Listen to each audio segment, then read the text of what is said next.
Hello friends, welcome back to my channel. আশা করি এই বৃষ্টির মরশুমে আপনারা সবাই ভালো আছেন। এবছর দিল্লিতেও বেশ ভালোই বৃষ্টি হচ্ছে এবং আপনারা নিশ্চয়ই দেখেছেন যে 2-3 দিন আগেই টানা 2 ঘন্টার বৃষ্টিতেই দিল্লি প্রায় জলের তলায় চলে গেছিল। আজকেও সকাল থেকেই বৃষ্টি এবং আমরা যাচ্ছি হরিয়ানাতে একটি শহরে যার নাম রোহতাক। নানা জায়গায় জল জমে আছে এবং রাস্তাঘাট বেশ ভেঙেও গেছে। আজ আমার মেয়ের একটি পরীক্ষার এক্সাম সেন্টার রোহতাকে পড়াতে আমরা এই দুর্যোগের মধ্যেও এই যাত্রাটা করছি। রোহতাক শহরটি দিল্লির থেকে প্রায় 70 কিলোমিটার দূরে। সাধারণত 1.5 ঘন্টার মধ্যে রোহতাক পৌঁছে যাওয়া যায়, তবে আজকে বৃষ্টি হওয়াতে এবং রাস্তাঘাটের কন্ডিশনের উপরে নির্ভর করবে যে আমাদের কতক্ষণ লাগবে ওখানে পৌঁছতে। রোহতাক এখন ন্যাশনাল ক্যাপিটাল রিজন অর্থাৎ এনসিআরের একটি অংশ হয়ে গেছে এবং এই অঞ্চলের একটি ইম্পর্ট্যান্ট এডুকেশনাল হাব হিসেবে ডেভেলপ করেছে। এখানে দুটো ইউনিভার্সিটি ছাড়া বেশ কিছু টেকনিক্যাল এবং ম্যানেজমেন্ট ইনস্টিটিউশনসও আছে এবং বহু স্টুডেন্টস এখানে লেখাপড়া করতে আসে।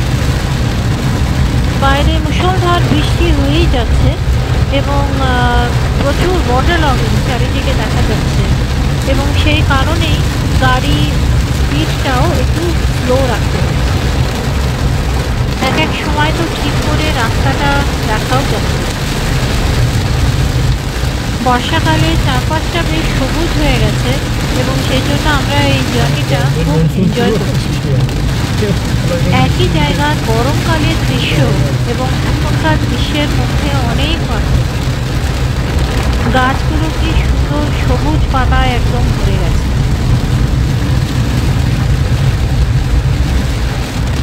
এখন আমরা দিল্লি রোহতাক হাইওয়ের দিকে যাচ্ছি। এটা একটি সার্ভিস লেন, যেটা দিয়ে আস্তে আস্তে আমরা এবার হাইওয়েতে উঠে পড়ব।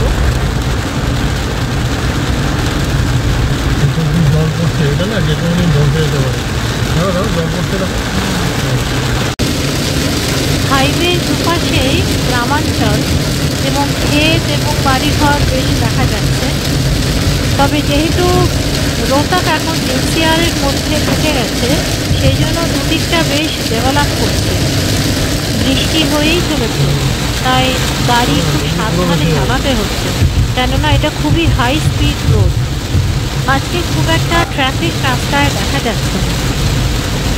বছর 2 আগে আমরা এখান দিয়ে একবার গিয়েছিলাম, তখন চারপাশটা বেশ ফাঁকা ফাঁকাই ছিল, কিন্তু এখন আস্তে আস্তে বাড়ি ঘর, দোকান, রেস্টুরেন্ট সব তৈরি হওয়া শুরু হয়ে গেছে। এইটার নামই হচ্ছে আজকে ডেভেলপমেন্ট। ডেভেলপমেন্টের নামে আমাদের দেশে প্রকৃতির সঙ্গে যে খেলা চলছে আর তার ফলে যে প্রাকৃতিক দুর্যোগের ক্ষয়ক্ষতি হচ্ছে সে তো আমরা দেখতেই পাচ্ছি। মনে হয় এই অঞ্চলটাতে অনেক বেশি বৃষ্টি হয় বা হয়েছে, কেননা প্রচুর জল জমা আমরা পেলাম। আশেপাশে যে ক্ষেত আছে সে ক্ষেতগুলোতে পর্যন্ত প্রচুর জল জমে আছে। ক্ষেতগুলো সব বড় বড় পুকুরে পরিণত হয়ে গেছে। এই অঞ্চলটাতে থ্যাঙ্কফুলি আমরা দুপাশে বেশ গাছ দেখতে পাচ্ছি, ভালোই লাগছে দেখতে। ডিভাইডারেও অনেক গাছ টাছ লাগানো আছে। সময়ের সঙ্গে এগুলো বড় হবে এবং এখানকার সৌন্দর্য বাড়াবে আশা করছি।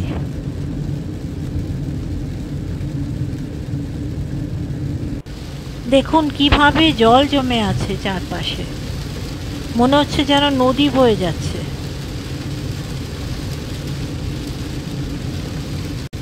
অনেক দিন পর এরকম বৃষ্টি আর এরকম জল জমা দেখলাম। দিল্লিতে তো এর ধরনের বৃষ্টি সাধারণত হয় না, তাই আমাদের জন্য এরকম দৃশ্য খুবই দুর্লভ। তাই দেখে খুব আনন্দ পাচ্ছি।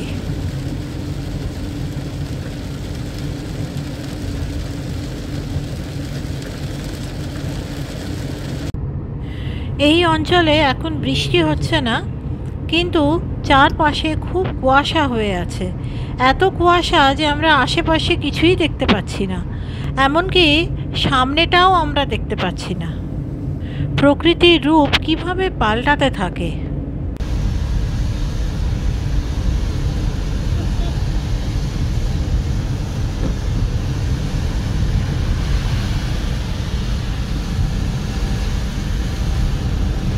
কংক্রিট স্ট্রাকচার এবার আস্তে আস্তে বাড়ছে, তার মানে যে আমরা এবার ধীরে ধীরে শহরের দিকে এগোচ্ছি।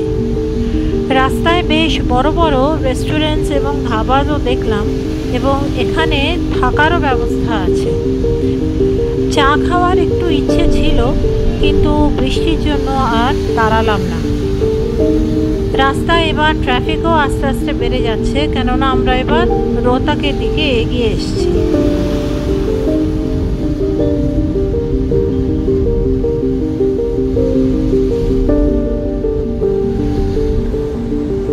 রোহতাকের খুব নামকরা ইউনিভার্সিটি হচ্ছে মহারিষি দয়ানন্দ ইউনিভার্সিটি।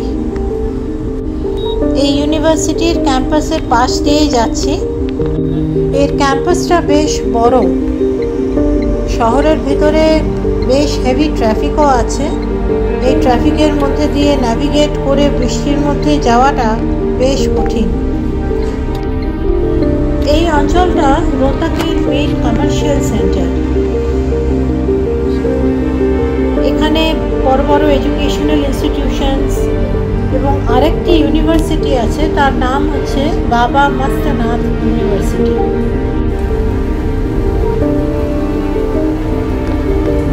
এটা এমডিইউর মেইন গেট। মেয়েকে এক্সাম সেন্টারে ড্রপ করে দিয়েছি, আর এখন আমাদের হাতে মোটামুটি 3 ঘন্টা সময় আছে। তাই আমরা এখন যাচ্ছি তিলিয়ার লেকের দিকে। তিলিয়ার লেক রোহতাকে একটি খুব পপুলার ট্যুরিস্ট ডেস্টিনেশন। শীতকালে সময় কাটানোর জন্য বিশেষ করে এটা খুবই ভালো জায়গা। লেকটার সামনে অবস্থিত তিলিয়ার লেক রিসোর্ট। এই রিসোর্টটি হরিয়ানা স্টেট ট্যুরিজমের একটি রিসোর্ট, এবং রিসোর্টটি খুবই সুন্দর। এখানে থাকা খাওয়ার ব্যবস্থা দুটোই আছে, এবং কয়েক বছর আগে আমরা এই রিসোর্টে এসে এক রাত ছিলাম। আমাদের এখানে খুব ভালো এক্সপিরিয়েন্স হয়েছে। পার্কিং স্পেসও প্রচুর আছে, এবং চারপাশের গ্রিনারি এবং ল্যান্ডস্কেপ অত্যন্ত সুন্দর। এটার মেনটেন্যান্সও খুব ভালো, যদিও সরকারি, কিন্তু খুব পরিষ্কার এবং পরিচ্ছন্ন। হালকা বৃষ্টির আমেজ দারুণ লাগছে। আমরা ঠিক করলাম যে লেকে যাওয়ার আগে আমরা একটু ব্রেকফাস্ট সেরে নেব। সেই জন্য আমরা এখন রিসর্টের ভেতরেই ঢুকছি। দেখুন কি সুন্দর লন, এবং গাছগুলোকে কি সুন্দর রং করে রাখা আছে। বললাম না, এখানকার মেনটেন্যান্স খুবই সুন্দর। এই জায়গাটাতে এসে সত্যি খুবই ভালো লাগে। এটা তিলিয়ার ট্যুরিস্ট রিসোর্টের এন্ট্রেন্স, আর বাঁ দিকে আপনারা রুমসগুলো দেখতে পাচ্ছেন। এটা ওর এন্ট্রি করিডোর, এবং আমরা আস্তে আস্তে হেঁটে যাচ্ছি ওদের রেস্টুরেন্টের দিকে।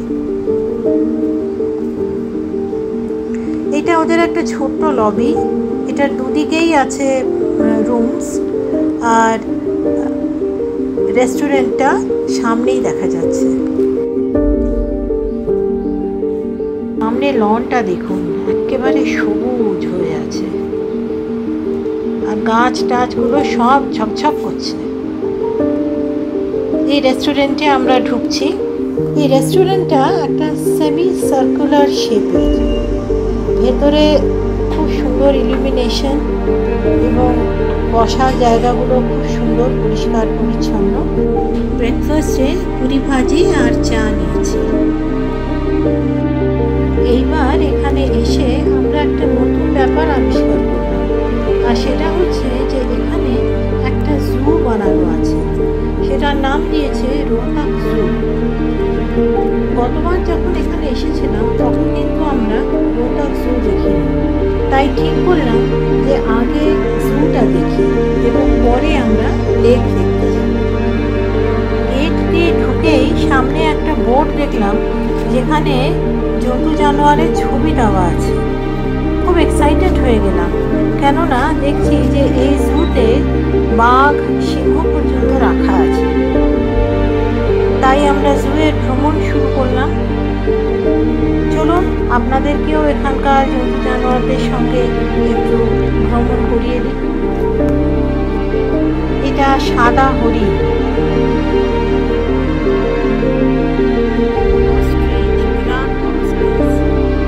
এখানে অস্ট্রিচ আছে, 4টে খুব বড় বড় অস্ট্রিচ বা উট পাখি।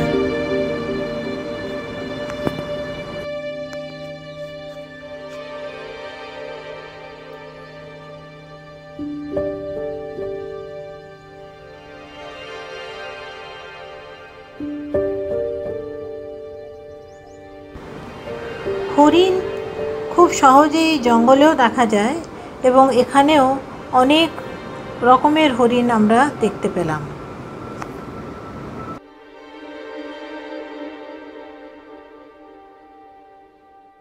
Himalayan goat, ঘোরাল।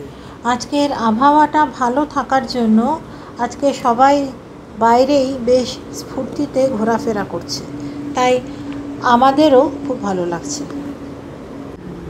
জুয়ের ভেতরটা খুব সুন্দর, পরিষ্কার পরিচ্ছন্ন, অনেক গাছ এবং ল্যান্ডস্কেপটাও খুব সুন্দর। খুব সুন্দর বাঁধানো রাস্তা দিয়ে আমরা আস্তে আস্তে হেঁটে এগিয়ে চলেছি। আপাতত বৃষ্টিটা থেমেছে, তাই জুটা ঘুরে দেখতে একটু সহজ হয়ে গেছে। এটা হিমালয়ান ব্ল্যাক বেয়ার, যেটা ভেতরে নেটের পেছনে এখন ঢুকে আছে। বাইরে বৃষ্টি, তাই ও এখন বাইরে নেই। লেপার্ড, চিতাবাঘ মনের আনন্দে বসে আছে। এখানে 3টে চিতাবাঘ আছে।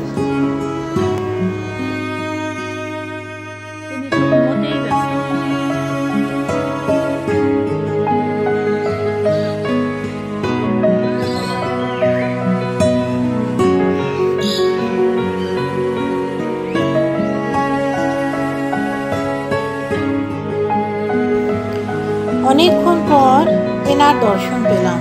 অনেকক্ষণ ধরেই কিন্তু এদের আওয়াজ আমরা পাচ্ছিলাম। আরো অনেক পাখিদের ডাক আমাদের কানে আসছে। কচ্ছপগুলো কি কিউট আর ছোট্ট। এটা হরিণের সব থেকে ছোট স্পিসিস। কি কিউট দেখতে, দেখুন।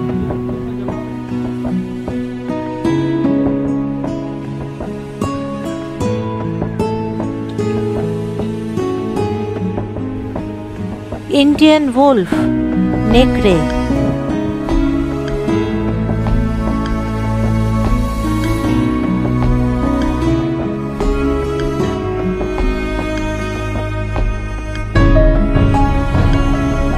মহারাজ নিদ্রায় মগ্ন, কে আসছে আর যাচ্ছে তাতে এনার কিছু এসে যায় না।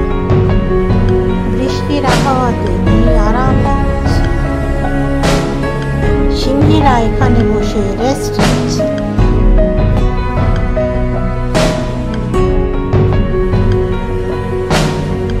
যাকে দেখার জন্য আমরা এত উদ্গ্রীব ছিলাম, এবার তার কাছে এসেছি। ম্যাজেস্টিক চেহারা দেখুন, কি সুন্দর ঘুরে বেড়াচ্ছে।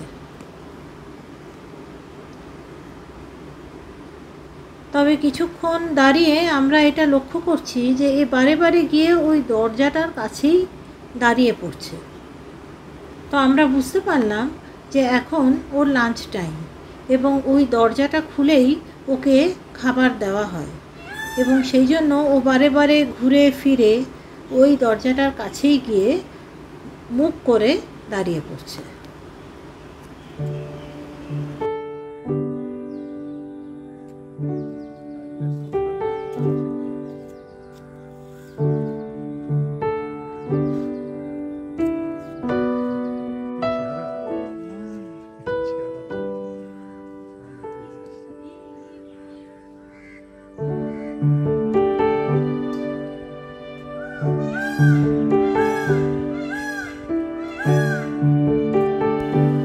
Indian striped হায়না।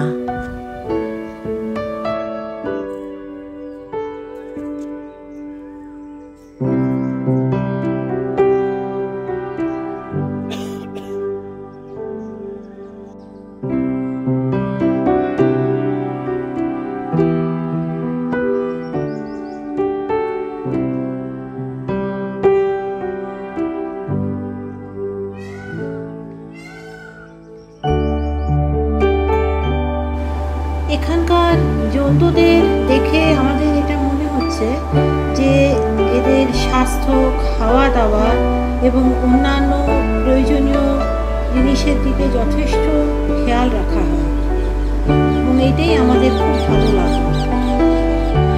আপনারা কখনো এইদিকে এলে এই চিড়িয়াখানায় অবশ্যই একবার ঘুরে যাবেন। চিড়িয়াখানা দেখে এবার আমরা লেকের দিকে এগিয়ে যাচ্ছি। এই লেকটি আর্টিফিশিয়াল লেক এবং এর টোটাল সার্কামফারেন্স 3 কিলোমিটার মতো। শীতকালে অনেক রকমের পাখি এখানে আসে এবং এই লেকটি মাইগ্রেটরি বার্ডসদের জন্য খুবই ফেমাস। শীতকালে বিশেষ করে এখানে প্রচুর ট্যুরিস্ট দেখা যায়।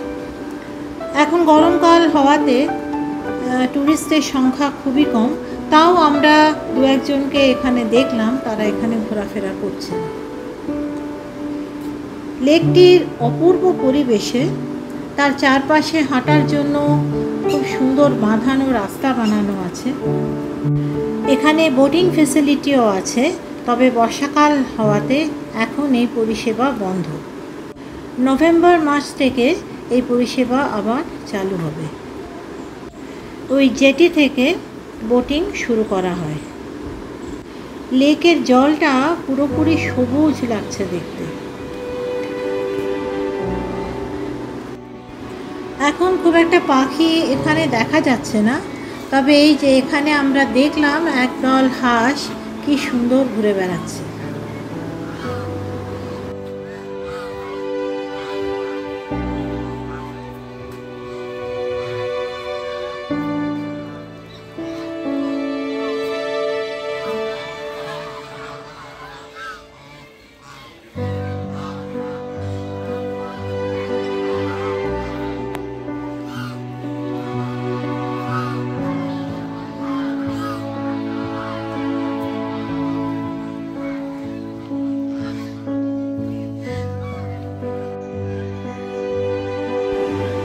চারপাশে গাছে অনেক পাখি আছে, তাদের কিচিরমিচির আওয়াজ আমরা শুনতে পাচ্ছি, কিন্তু ফলিয়েজের মধ্যে তাদের আর দেখা যাচ্ছে না। ওয়াকওয়ে দিয়ে কিছু দূর হাঁটতে হাঁটতে আমরা দেখলাম যে ওখানে একটা ব্রিজ আছে, যে ব্রিজটা দিয়ে আমরা গতবার লেকটা ক্রস করে ওই ধারে গিয়েছিলাম, কিন্তু এইবার সেই ব্রিজটা ভেঙে যাওয়াতে সেটাতে ওঠার রাস্তা বন্ধ করে দেওয়া হয়েছে। লেক পরিসরের মেইনটেনেন্স এবং পরিষ্কার পরিচ্ছন্নতার বেশ অভাব। ট্যুরিজম ডিপার্টমেন্টের এই বিষয়টা একটু খতিয়ে দেখা উচিত। লেকের জলটাও বেশ অপরিষ্কারই মনে হলো। নানা রকমের গাছ এখানকার ওয়াকওয়েটাকে একটা সবুজ চাদরের মতো ঢেকে রেখেছে। সুন্দর ফুরফুরে হাওয়া এবং গাছের ছায়ার মধ্যে দিয়ে হাঁটতে খুবই ভালো লাগছে। এখানে বসার জন্য বেঞ্চও বানিয়ে রাখা আছে। লেকের ধারে বসে গাছ পাখি দেখে খুব সুন্দর সময় কাটিয়ে দেওয়া যায়।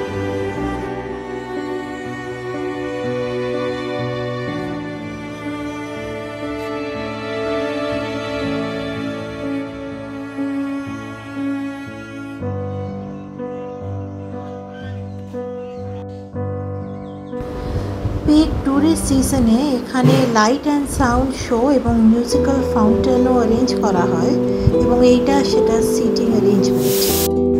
তেলিয়া ট্যুরিস্ট রিসোর্টের রুমসগুলো এখান থেকে দেখা যাচ্ছে। এখানে খুব বেশিক্ষণ সময় আমরা আর থাকতে পারছি না, কেননা মেয়ের পরীক্ষার শেষ হওয়ার সময় এগিয়ে আসছে।